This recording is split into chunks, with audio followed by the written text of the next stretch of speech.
Tudo é possível nessa vida. Às vezes você tá aí na tranquilidade, tudo numa boa, e aparece o quê? Alguém que vira pra você e fala assim: "Nossa, mas você é inteligente em sentido figurado." Você pensa que tá recebendo um elogio? Tá nada. A pessoa tá descendo-lhe o sarrafo. Por quê? Porque quando a pessoa fala alguma coisa em sentido figurado, não necessariamente é um sentido real. Então você olha e fala assim: essa pessoa tá me sacaneando, né? Para aprender, para você não ser mais sacaneado ou sacaneada por esse tipo de coisa, estamos começando mais um módulo aqui no canal e agora nós vamos falar de figuras de linguagem. É um tema aí bastante cobrado em vestibulares, em provas de concurso e no Enem. Geralmente tem uma questãozinha ou outra aí que vai trabalhar figura de linguagem no Enem. Então, vem chegando para você não perder nada nesse módulo. Vamos começar com essa aulinha introdutória. Então, já sabe, né? Chega na vibe. É isso aí então, introdução às figuras de linguagem. Quando a gente fala de figura de linguagem, a gente está falando de sentido figurado.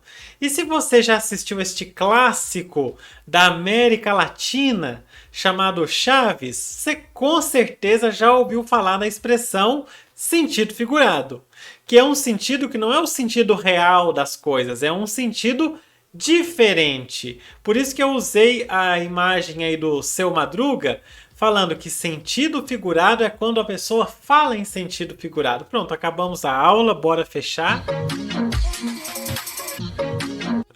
Mentira, não vamos fechar não, tava só brincando com você. Vou voltar lá. Então, ó, é porque o Seu Madruga, né, explica pro Chaves que... O Chaves pergunta, mas o que que é? Não sei se é o Chaves ou o Kiko, agora eu esqueci. Pergunta, mas o que que é sentido figurado? E o Seu Madruga fala, sentido figurado é quando a pessoa fala em sentido figurado. Não explicou nada, né? Então, é tipo isso. Ah, não expliquei nada e vou fechar por aqui. Mentira. Vou explicar pra você direitinho o que que é sentido figurado e vamos começar com o seguinte... Com uma recomendação de aula. A gente tem essa... Nossa, que coincidência, eu tava usando a mesma roupa. Não foi de propósito, eu tava com a mesma roupa. Que isso! Eu tinha cortado o cabelo recente também. Ah, não. Tá tudo igual, até o fone tá do mesmo lado. Só falta fazer o quê, ó? Tudo igual. Olha, a gente tem uma aula aqui sobre denotação e conotação faz tempo aqui no canal. Mas no final eu vou deixar o card para você, porque você precisa entender, antes de mais nada, o que que é denotação e conotação. Para resumir para você, denotação é quando você usa palavras no sentido real dessas palavras, o sentido que está no dicionário. Conotação é o sentido figurado que a gente estava brincando aqui agora. É quando você usa palavras e expressões fora do seu sentido real. Você cria ou você pega um sentido novo para essa palavra, um sentido que já é usado ou alguma coisa que você cria na hora. Ok? Então isso é o sentido real e o sentido figurado. Denotação e conotação. Lembrando que denotação é com D de dicionário e conotação é com C de cotidiano, que são formas que você usa no seu dia a dia. Olha só, aqui eu tenho para você um exemplo de uma letra de música cheia de sentido figurado, cheia de expressões, e a gente vai ver. Essa aí é Sofrência das Antigas, Nuvem de Lágrimas. Eita lasqueira! Não, essa aí é para matar o final de semana de qualquer um, é para acabar com as comemorações no geral, porque essa aí derruba a pessoa no chão, ela fica chorando, faz uma poça assim de lágrimas no chão, uma nuvem de lágrimas, né? Vai até evaporando e fazendo uma nuvem de lágrimas. Nossa, que péssimo. Ruim mesmo. Não, essa merece um selo papagaio de piada ruim, né? Merece. Então vamos botar aí um selo papagaio de piada ruim. Ah, ruim demais. Então, vamos dar uma analisada na letra dessa música. Diz o seguinte: há uma nuvem de lágrimas sobre meus olhos, dizendo pra mim que... Há uma nuvem de lágrimas sobre os meus olhos, dizendo pra mim que você foi embora. Até um carro freou ali na rua, né? De desespero, provavelmente. Há uma nuvem de lágrimas sobre os meus olhos, dizendo pra mim que você foi embora e que não demora meu pranto rolar. Eu tenho feito de tudo para me convencer e provar que a vida é melhor sem você, mas meu coração não se deixa enganar. Oh, beleza! Vivo inventando paixões para fugir da saudade, mas depois da cama, eita! Irra! A realidade é só sua ausência doendo demais. Dá um vazio no peito, uma coisa ruim. O meu corpo querendo o seu corpo. Eita, gente, que isso? Que isso? Vou sobrevivendo num mundo sem paz. Ah, jeito triste de ter você longe dos olhos e dentro do meu coração. Me ensina a te esquecer ou venha logo e me tire desta solidão. Que bonito, que beleza. Não, merece aplausos, merece aplausos. Muito bom. Que maravilha, né? Oh, beleza. Ó, então além dos nossos aplausos aí, vamos prestar atenção no que diz essa letra de música. Olha a quantidade. Você pode olhar, você pode pensar assim, não, mas não tem nada demais. O que tem de mais nessa letra? Mas tem. Vamos começar com Nuvem de Lágrimas, que é o próprio nome da música. Tem como você formar uma nuvem de lágrimas? Não tem. Então isso aí você está fazendo um sentido figurado para dar o quê? A ideia de que a pessoa estava chorando tanto que tinha uma nuvem de lágrimas em cima dos olhos dela, né? Porque quando você tem nuvem no céu, começa a chover, depois precipita, começa a chover. Então uma nuvem de lágrimas sobre os olhos é que tá cheio de nuvem de lágrimas e tá chovendo lágrimas. É para dar essa ideia. Outra. Meu coração não se deixa enganar. Coração engana? Não, agora falando assim, na realidade, o órgão coração, tá desse lado, né? Tá certo, desse lado aqui. O órgão coração que tá por aqui, ele engana? Não. Ele bate, bombeia sangue, etc. Quando você fala que o coração não se deixa enganar, você está fazendo uma figura de linguagem de personificação, porque você está atribuindo uma coisa humana ao coração, que é um órgão, né? E você está atribuindo uma característica de personalidade. A gente se deixa enganar, um órgão não. Então, você está fazendo uma personificação numa coisa que não é uma pessoa, né? Uma parte da pessoa, não é uma pessoa no sentido de ter a racionalidade. Outro exemplo para você, depois da cama. Essa é uma outra chamada eufemismo, que é quando você substitui uma expressão mais pesada por uma outra mais leve. Ou ela poderia ser considerada também uma metonímia, porque você está substituindo a cama, algo que é feito na cama pela própria cama. Aí depende. E tem essas coisas fluidas mesmo nas figuras de linguagem. Você não saber se vai se encaixar melhor em uma ou em outra, às vezes se encaixa nas duas e tudo mais. Mas olha só, depois da cama significa que é depois das relações íntimas que o casal teve aí. Para não usar a expressão, né, relação sexual, relação íntima, qualquer coisa assim, usou depois da cama. Porque na cama é que as pessoas fazem, quer dizer, faz num monte de lugar, mas um dos lugares é a cama. Outro. Aí você pensa, né? Vamos voltar no depois da cama. Depois da cama, a realidade é sua ausência. Tipo, depois da cama, por que a cama, né? Se você não tiver esse conhecimento prévio dessas coisas e tal. Isso, sem esses conhecimentos prévios, vai perdendo o sentido. Próximo, então. A ausência doendo demais. A ausência dói? Não. Machucado dói. A ausência, não. Você também está fazendo uma figura ali para dar uma ideia de que está um sentimento triste, porque a pessoa foi embora e etc. Outro, um vazio no peito. Se a pessoa tiver com o peito vazio, morreu já, né? Tá só a caixa torácica vazia. Aí quem vai falar disso é o Matheus da Anatofísio, que eu não entendo nada de caixa torácica, não. Clica aí e se inscreve no Anatofísio. Então, dá um vazio no peito. O que seria um vazio no peito? É porque a pessoa fica lá triste, etc. Uma coisa ruim. Também tá aí, você não consegue identificar muito bem o que é o sentimento, coloca uma coisa ruim, mas o nosso foco aí tá no vazio no peito. Na realidade, na prática, em sentido denotativo, um vazio no peito é uma caixa torácica sem nada dentro. A gente entende que vazio no peito é a tristeza por um sentido conotativo que a gente tem, uma linguagem figurada. Eu não vou entrar muito nos nomes de cada coisa não, porque a gente vai ver os nomes separadinhos nas próximas aulas desse módulo, ok? Mais um aí. O meu corpo querendo o seu corpo em mim. É da mesma lógica do depois da cama. Quando o corpo está querendo outro corpo, é porque a pessoa está querendo.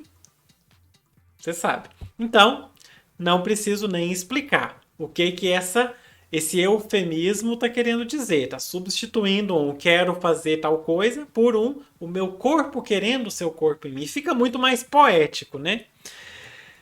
Lá outro, dentro do meu coração, jeito triste de ter você longe dos olhos, porque você não está vendo a pessoa, ela está longe dos seus olhos, e dentro do meu coração cabe uma pessoa dentro do seu coração? Na realidade não cabe, então é no sentido figurado para mostrar que você gosta da pessoa, que ela está nos seus sentimentos.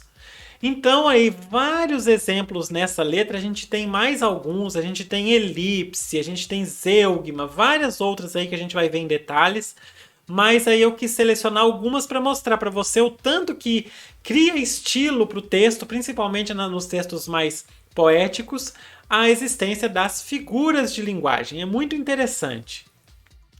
Então nós temos aí 4 tipos de figuras de linguagem. Nós temos as figuras de palavras, que também são chamadas de tropos. Usa figuras de palavra, a gente usa só figuras de palavra. Esse outro aí é porque se você vê em algum lugar, você pensa, ah tá, figura de palavra é esse aí também. Você faz o quê? Você faz a transposição do sentido literal das palavras para o sentido figurado. Muito a gente fez aí agora. Isso aí a gente tem comparação, metáfora. A comparação é quando você fala, o sol é como a vida. Você está comparando uma coisa a outra. Já a metáfora é quando você não deixa essa comparação tão explícita. Você fala, o sol é vida. Você fez aquela comparação, mas você não deixou tão explícito. Você tem a catacrese, a metonímia, também chamada de sinédoque, tem uma pequena diferença, mas é irrelevante. A antonomásia e a sinestesia é o primeiro grupo que nós vamos ver nas próximas aulas.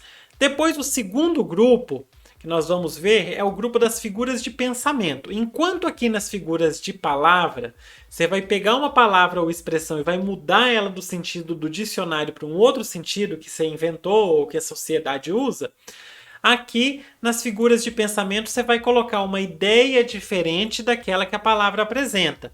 O eufemismo que eu falei lá naquela da cama está aí. Você coloca uma ideia diferente do que aquela está representando para você. E aí você tem antítese, que são opostos, o paradoxo, que também vai trabalhar com opostos de uma outra forma, o eufemismo, que é quando você substitui uma expressão que é mais pesada ou que é mais dolorida de falar por outra mais leve. Então, ao invés de você falar a pessoa morreu, você fala que a pessoa partiu, a pessoa foi para uma melhor, né? Morreu, foi para uma melhor. Tipo, não tem nada mais, né, eufemismo do que isso. E o pessoal usa isso aí para tudo. Por exemplo, profissões, é muito comum o pessoal fazer isso. Hoje em dia ninguém chama mais a empregada doméstica de empregada doméstica. Como o pessoal achava que era um nome não tão bom, muita gente foi ficando contra o nome, foram inventando nomes novos. A secretária do lar, a funcionária do lar. Foram inventando outros nomes, mas o trabalho é o mesmo. Outro exemplo é o gari, ou a pessoa que vai recolher o lixo, né? Você não fala mais o recolhedor de lixo, você fala o coletor de resíduos, que é uma expressão que vai assim, tentando fazer o negócio ficar mais suave, né? Uma forma de suavizar algumas coisas. Então, esses são os eufemismos. A ironia, que é quando você fala uma coisa diferente daquilo que você está pensando. Hipérbole, personificação, que a gente viu uma lá no começo. Gradação e apóstrofe. Vamos falar de todas essas também quando formos falar das figuras de pensamento. Eu vou explicar todas em detalhes, porque isso aí você tem que saber em detalhe, porque você pode confundir uma com a outra muito fácil. Tem coisas muito parecidas. Próximo. Figuras de construção ou de sintaxe. Essas já são um pouquinho diferentes, elas já são mais explícitas, porque você vai fazer mudanças na estrutura padrão de uma oração. Então, por exemplo, ali a gente tem hipérbato, elipse. Por exemplo, uma elipse é quando você tira o sujeito. Se você vai falar uma frase assim, eu gosto de cantar, e você tira o eu, você fala gosto de cantar, você fez uma elipse, você ocultou um pedacinho da frase. zeugma, que é parecida com a elipse, pleonasmo, que é aquele subir para cima, descer para baixo, entrar para dentro, sair para fora, que não é uma construção correta de frase e oração, mas que as pessoas usam às vezes como uma questão de estética, de ficar bonito. A mim me parece que você me odeia. Então, você não precisa falar a mim me parece. Se é a mim, é claro que me parece, né? Mas usa-se às vezes por uma questão de estilo. Você tem o polissíndeto, que é quando a pessoa fica repetindo conjunções. A casa e o carro e a vida e a esperança e o céu, vai repetindo ir várias vezes, que também não é comum você fazer numa oração padrão. Outro é o assíndeto, que ao contrário já é a ausência de qualquer conjunção, você não coloca nada, vai colocando só vírgula. Anacoluto, anáfora e silepse. Então a gente vai ver todas também no futuro, nessa sequência dessa playlist, desse novo módulo aqui do canal. E o quarto grupo são as figuras sonoras. Essas são muito usadas em poesias, que é para dar ritmo. Então você tem a aliteração, a assonância, a onomatopeia, a paronomásia.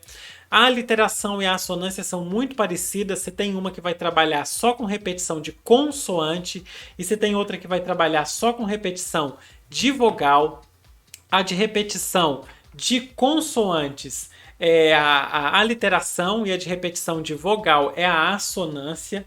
E aí fica até estranho, né? Que consoante parece muito com a palavra assonância, mas é o contrário. A repetição de consoantes é a aliteração e a repetição de vogais é a assonância, porque são as vogais que dão os sons mais presentes na língua, então a assonância por causa disso.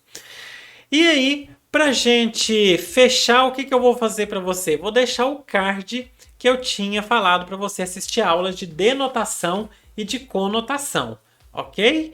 Fora isso, o que a gente tem que deixar para você? Que se você gosta de escrever, esses recursos das figuras de linguagem são muito importantes para você usar no seu dia a dia e é muito importante você aprender para você ter estilo para poder escrever. E, em outro lado, para você fazer provas, isso aí sempre acaba sendo cobrado. No Enem de 2021, teve questão que trabalhou figura de linguagem. Eu vou mostrar essa questão para você na aula que a gente vai ter na sequência, né? Uma das aulas da sequência, que é a aula de... Deixa eu lembrar agora, deixa eu conferir aqui, qual que é a aula? Sinestesia. Na aula de sinestesia eu vou mostrar para você questão que a gente teve do Enem de 2021 já trabalhando com figuras de linguagem. Então é isso. Vamos embora fechar porque ó, essa playlist promete muita coisa legal, muita coisa boa para você. Bora lá. É isso então. Estamos aí fechando essa aula que é uma introdução, um geralzão. Se você ficou com dúvida no que eu fui passando rapidinho dos nomes das figuras, não fique preocupado, não fique preocupada. Vai ter tudo na sequência aí para você ir acompanhando. Nossas aulas sempre, essas aulas maiores sempre são aos sábados e domingos e de segunda a sexta a gente tem sempre uma resolução de questão do Enem, de outras provas para você aí. Ok? Vou deixar o card para a playlist completa desse módulo de figuras de linguagem. E por hoje é isso. Como eu já deixei o card lá também da aula de denotação. Assiste a aula de denotação e conotação. Era muito legal quando a gente fazia tudo ao vivo aqui neste canal, loucamente. Então assiste a aula, que eu tenho certeza que você vai gostar. E não repara não, porque eu repito roupa assim. Eu não tenho dinheiro, eu não faço publi, eu não ganho recebidos. Agora, se você quiser mandar recebidos também, pode chamar aí que eu aceito recebidos. Mas por enquanto que não tem recebidos, eu tenho que repetir roupa. Beijo pra você e fui. Tchau.